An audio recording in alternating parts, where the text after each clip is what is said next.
Hi எல்லாரும் எப்படி இருக்கீங்க? நம்ம இன்றைக்கி ரொம்ப ஹெல்த்தியான வரப்போகிற ஃபெஸ்டிவ் சீசனுக்கு தகுந்த மாதிரி 10லேருந்து 15 நிமிஷத்தில் டக்குன்னு செய்யக்கூடிய ஒரு ஹெல்த்தியான ஸ்வீட் ரெசிபி தான் பார்க்க போகிறோம். ஆனால் இது வந்து நம்ம சர்க்கரையே இல்லாமல் கம்ப்ளீட்டாக நம்ம நேச்சுரல் ஸ்வீட்னஸ் வச்சு தான் செய்ய போகிறோம். இந்த மாதிரி நிறைய ரெசிபி என்னோடய சேனலில் அப்லோட் பண்ணியிருக்கேன், கண்டிப்பாக செக் பண்ணி பாருங்கள். இதுக்கு வந்து ஃபஸ்ட்டு நல்லா பழுத்த வாழைப்பழமாக 4 எடுத்துகிட்டு அதை இந்த மாதிரி நல்லா பிசைஞ்சு வச்சுக்கோங்க. இப்போ அதை ஓரமாக வச்சுட்டு ஒரு 10 பேரிச்சம்பழம் எடுத்துக்கலாம். பேரிச்சம்பழத்தில் இருக்க கொட்டையெல்லாம் எடுத்துகிட்டு அது சதையை மட்டும் எடுத்துக்குவோம். கண்டிப்பாக குழந்தைங்களுக்கு ஒரு ஹெல்த்தியான ஸ்வீட் கொடுக்கணும். இல்லை நான் சுகர் கட் டயட்டில் இருக்கேன், சுகரே சாப்பிடக்கூடாதுன்னு இருக்கேன், ஆனால் ஸ்வீட் கிரேவிங்ஸ் இருக்குது அப்படின்னு நினைக்கிறவங்க கண்டிப்பாக இந்த மாதிரி ஸ்வீட்டை நீங்கள் ட்ரை பண்ணி பார்க்கலாம். இப்போ வந்து பேரிச்சம்பழத்தில் கொட்டையெல்லாம் எடுத்தாச்சு. இதோட 1/4 கப் அளவு பால் ஊற்றி ஒரு 5 நிமிஷம் மட்டும் இதை நல்லா ஊற வச்சுக்குவோம். இப்போ ஒரு மிக்ஸி ஜாரில் நம்ம ஊற வச்ச பேரிச்சம்பழம் பாலையும் சேர்த்துட்டு நல்லா ஃபுல்லாக ஸ்மூத் பேஸ்ட்டாக இல்லை, கொஞ்சம் 1-2 இருக்கிற மாதிரி அரைச்சிக்கோங்க. இப்போ இந்த மாதிரி அரைச்சி இதை இப்போ தனியாக எடுத்து வச்சிடலாம். இப்போ நம்ம அடுப்பை பற்ற வச்சுட்டு ஒரு பேன் வச்சு அதில் 1 டீஸ்பூன் அளவுக்கு நெய் சேர்த்துவோம். இப்போ இந்த நெய்யிலேயே வந்து பாதாம், நான் வந்து முந்திரி சேர்த்துருக்கேன். ஒரு 2 டேபிள் ஸ்பூன் அளவுக்கு பாதாம், 2 டேபிள் ஸ்பூன் அளவுக்கு முந்திரி. உங்களுக்கு வேணும்னா கிஸ்மிஸ் இல்லை வேறு ஏதாவது நட்ஸ் கூட சேர்த்துக்கலாம். இப்போ அதை நல்லா வறுத்து தனியாக எடுத்து வச்சுட்டு இதோட நம்ம பிசைஞ்சு வச்சுருக்கோம்ல வாழைப்பழம், அதை சேர்த்து மீடியம் ஃப்ளேமில் வச்சு ஒரு 2 நிமிஷம் இந்த நெய்யிலே நல்லா வதக்கிக்குவோம்.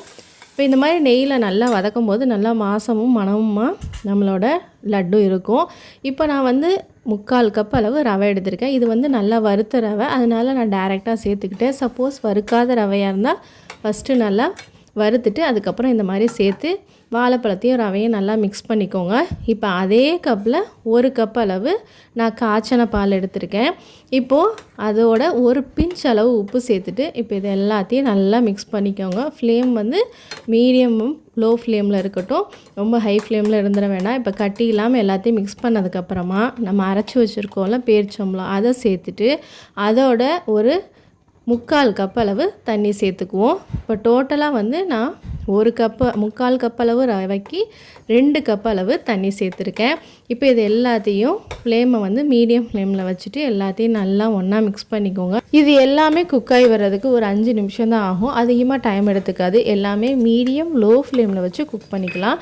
இப்போ நம்ம எல்லாம் குக் ஆனதுக்கப்புறமா நம்ம வறுத்து வச்சுருக்க பாதாம் முந்திரி எல்லாத்தையும் சேர்த்துட்டு நல்லா மிக்ஸ் பண்ணிவிட்டு இதை இறக்கிட வேண்டியதுதான். இப்போ பார்க்குறப்ப கொஞ்சம் கொல கொலன்னு பிசு பிசுன்னு இருக்கிற மாதிரி இருக்கும். கொஞ்சம் ஆறினோடனே நம்ம உருண்டை பிடிச்சோம்னா கரெக்டாக இருக்கும்.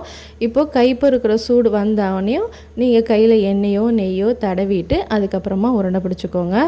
நம்ம ஈஸியாக ஸ்மூத்தாக இருக்கும். பாலே பார்த்திங்கன்னா நல்லா சாஃப்டாக இருக்கும்.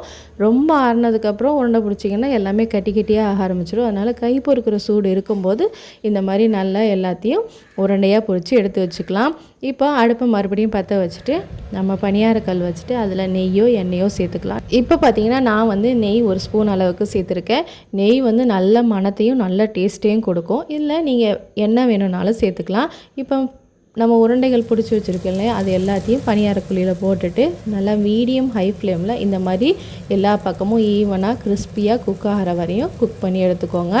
இது நல்லா மேலே பார்த்திங்கன்னா நல்லா கிறிஸ்பியாக இருக்கும், உள்ளே பார்த்திங்கன்னா நல்லா சாஃப்டாக இருக்கும். குழந்தைங்க விரும்பி சாப்பிடுவாங்க.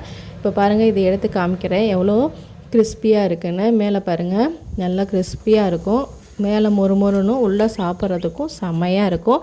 இதில் நம்ம அதிகமாக ஆயிலோ கீயோ சேர்த்துல, அதே மாதிரி நம்ம சுகர் சேர்த்துல. கம்ப்ளீட்டாக வந்து இது ரொம்ப ஹெல்த்தியானது, குழந்தைங்களுக்கு ரொம்ப ரொம்ப பிடிக்கவும் செய்யும்.